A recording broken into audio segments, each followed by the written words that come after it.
Hello and thanks for staying with us. Nigerian customs impound more contraband from smugglers operating in the country. Also on customs reports, ACG speaks on border closure by the management. Plus, more report. I am Igiseme Idinye. Stay tuned. The Controller General of Nigerian Customs Service has said that the border closure will further promote local producers of rice in the country. The custom boss made the declaration in Lagos at the Chamber of Commerce headquarters in Lagos. He was represented by the Assistant Controller General of Customs in charge of Zone A. In his paper, the Controller General of Customs urged rice farmers to continue to implement government policies without fear or favor. The CG also said that governments of other African countries have started sharing information on how to make the border work when it is opened. The chairman of Chamber of Commerce has this to say. So if we allow just anything to come into Nigeria, you will see that there will be, the spread of arms and ammunition into the hands of people who shouldn't actually carry them. And it will pass through us and get into other countries, like the landlocked neighbors that we have. So the closure is making sure that that does not happen anymore. Then do we have price control? Yes, we have. That is why we have the valuation units. Valuation simply means harmonizing the values of imports. It means harmonizing the values of imports. You look at what this person is importing and you look at what the other person is importing. If there are any variances, that is where valuation officers come in and they make sure it does not happen, because everybody ends up in the same market. And then, talking of quality, have you ever wondered the work of ISO, International Standard Organization? Have you ever wondered?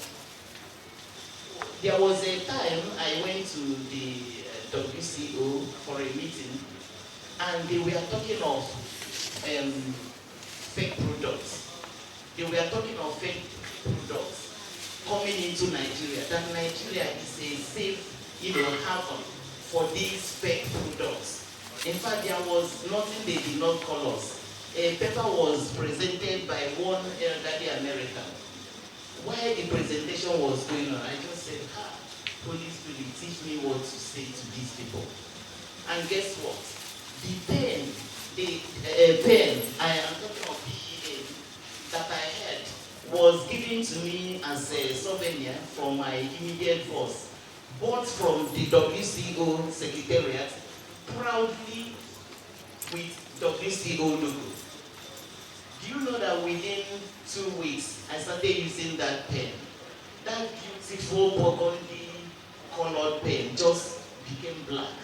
And as God will have it, I had it there with me.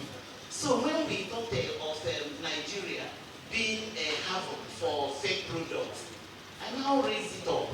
I said, look at this pen. It was bought right here in the WCO headquarters, and with WCO logo proudly inscribed, on it. So what do you think?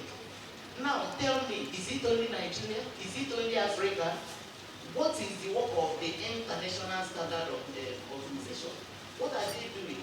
If they are doing their work, why would these fake products be leaving their countries of origin? So that was the question I asked them. Then the man who made that presentation came to me and said, why did you bring out that paper? I said, why would I bring it out?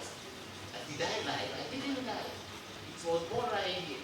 So, talking of fake products, it's everywhere. I just gave you that little story as an example. When you talk of quality, there are agencies that control different standards of quality. If you talk of drugs, NAFDAC is there. If you talk of qualities, like standards standards. We talk of standard organization. And these agencies must append their signature before custom releases anything. This has become the burning issue now in this country. The border closure happened because there is no non-compliance.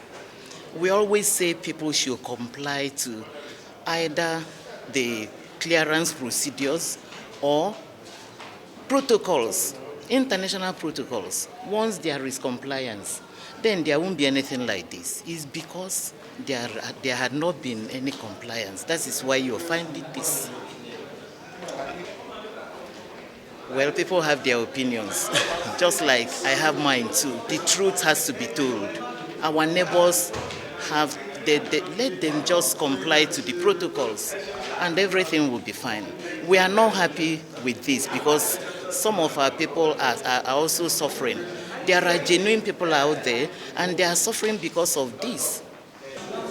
The issue of border closure is a very important matter, both for government and for the private sector. And it is important that we look at all the key dimensions and ramifications of the issue so that we can arrive at a kind of consensus on the way forward. As we have seen during the discussions, there are some positive outcomes that we have seen, and there are also some challenges that has resulted from the border closure. So all of these issues are going to form the basis of further engagement with the government on the need to review some of these things and to see how we can move forward so that the challenges that we are facing will be will be mitigated, and the benefits that we are seeing will also be further consolidated. So it's a basis for further engagement, and we'll take this further with the policymakers. Well, what I will be telling those of us in the private sector is that government means well by virtue of this policy, and the government is, of course, open to further engagement on this. And part of the reasons that we have put this forum together is to get the views of the various stakeholders. And we are going to use this to further engage the government on the need to review the current position of things. The outgoing controller of Muritala Mohammed International Airport, Ikeja, has said that passengers should always comply with the rules of the airport. The outgoing controller, who is now a promoted Assistant Controller General of Customs, said that passengers should always declare their foreign exchange before traveling out of the country. He speaks more on a number of issues. That is the position of the law. And the laws that are guiding this, we have a number of legislations that are guiding it. The most important one is the Money Laundering Prohibition Act, 2011. This was amended in 2013.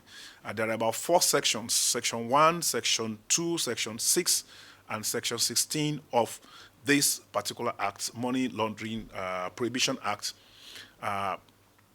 criminalizes any attempt by a traveler to cross our borders or to travel out of the country or into the country if you do not declare any amounts in the excess of $10,000.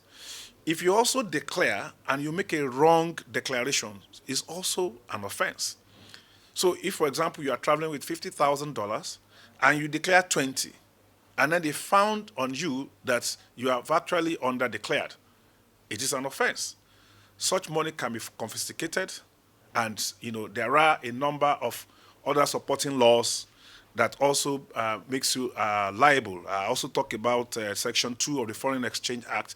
That has been a very old prohibition of 1995. And then we also have the SEMA in Section 8, Section 71, 72, 75, Sections 150 and Section 161, where provisions are made for forfeiture of this money if they are not declared or if they are declared wrongly. So, but if you are traveling and you don't have an amount up to $10,000, maybe you are carrying something in the region of $7,000 or $8,000, you are just supposed to fill this and answer no. Are you carrying so amounts? No, I am not. And then you sign it and you give it to customs that you will find after the final screening. This form is normally administered to you when you are checking in. When you are checking in, where you collect your boarding pass, they give you the immigration form, and then they give you this form that you're supposed to complete. For inward bound passengers, some big airlines administer this form while you are still on board before you land. But if you are not given this form inside a flight and you are carrying more than $10,000, you are advised to ask for the customs currency declaration desk so that you can get this form and complete it. There is nothing to fear about it, as the Controller General has said. It is just important for us to monitor movement of foreign exchange and be sure that these foreign currencies do not end up in some criminal networks or people that are, through which operations, the security and the economy of Nigeria has been undermined. Yes, The boss. What has happened to him? Well, since he was the only person that was arrested, he has become the subject, unfortunately, the only subject of our investigation as at that time. He made some useful statements to us. He remained in custody. We offered him bail if he wanted, but the family could not meet up with the bail conditions as at the time he was in Lagos.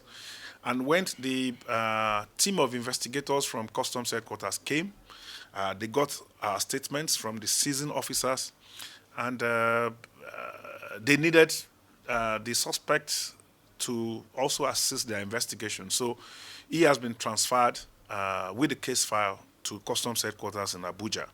I believe that if he meets the bail conditions set for him, he would be granted bail. You are watching the program Customs Report. The Federal Operation Unit Zone A has intercepted a cylinder loaded with rice by smugglers. The acting controller in charge of the unit, Deputy Controller Yusuf Yahya, said that in spite of smugglers' trick, Customs is waiting for them with a better organized ways of arresting them and intercepting their consignment.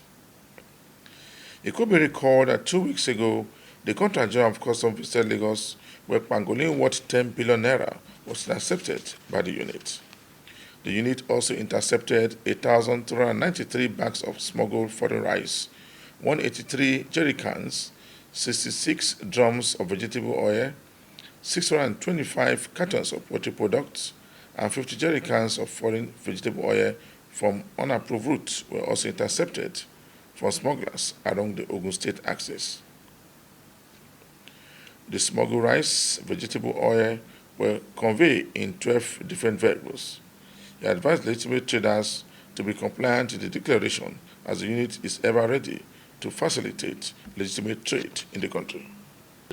Reiterate the fact that we have border drill, our people are still insisting on smuggling items, vegetable oil, poultry product, rice, as you have seen it, is always finding its way as a result of the tendency of our people to commit crime. And that's why that's one of our biggest problems. And when people say customs are being too hard, we are running all over the street and intercepting and checking people, this is the end result. If we don't, and we concentrate at the border, they have found the ways of bringing in these things. And that's why customs law allow us to follow these things even up to your bedroom.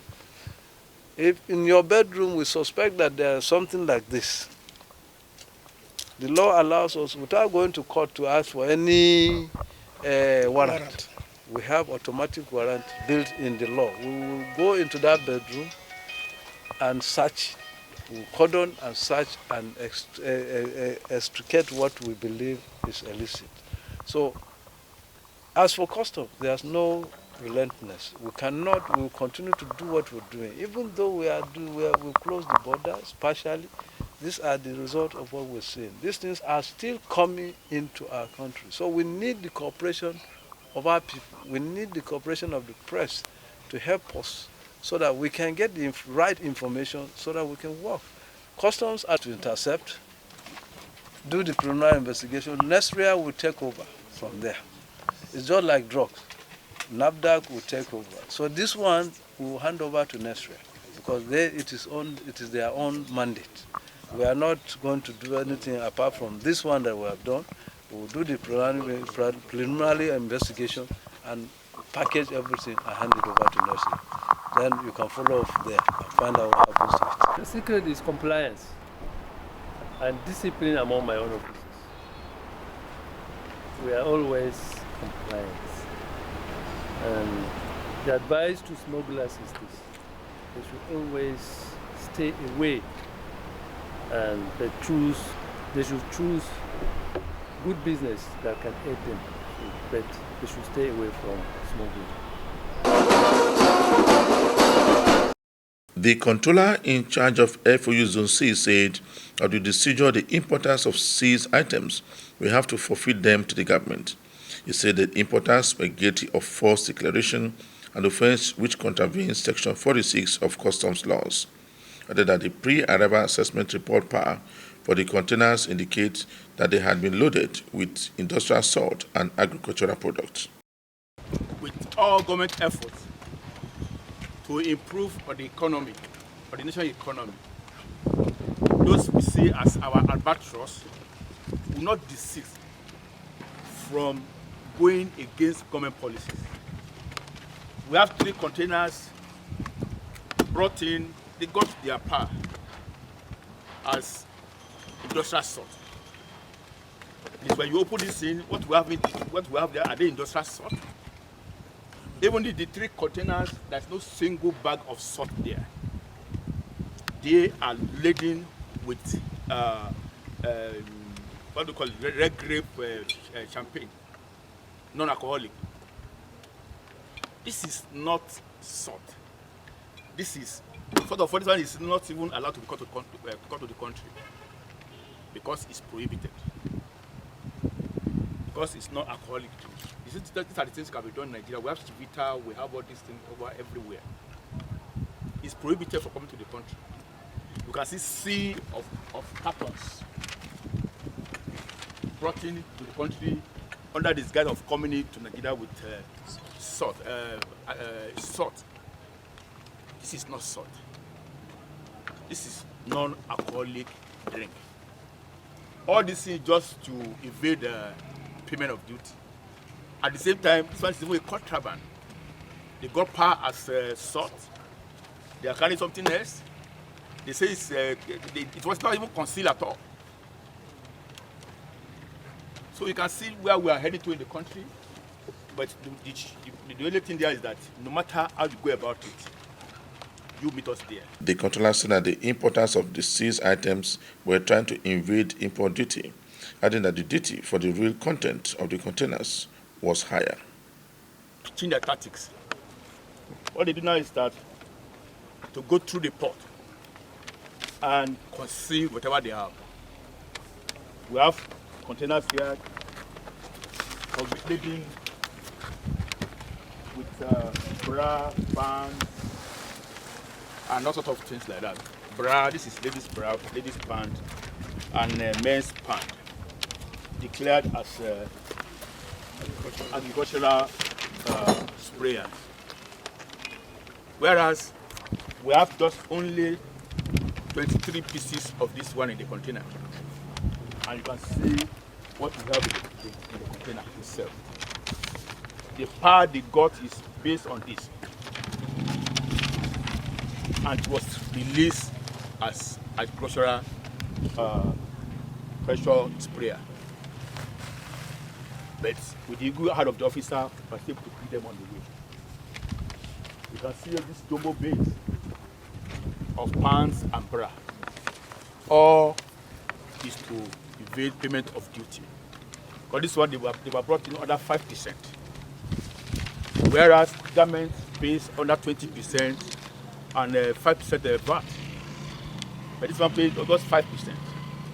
Just to evade payment of duty. Because there's no more way for you to smuggle through border now. Because most of the borders are tightening up. But they are changing their tactics. And as they are changing their tactics, we too we are 2 steps ahead of them.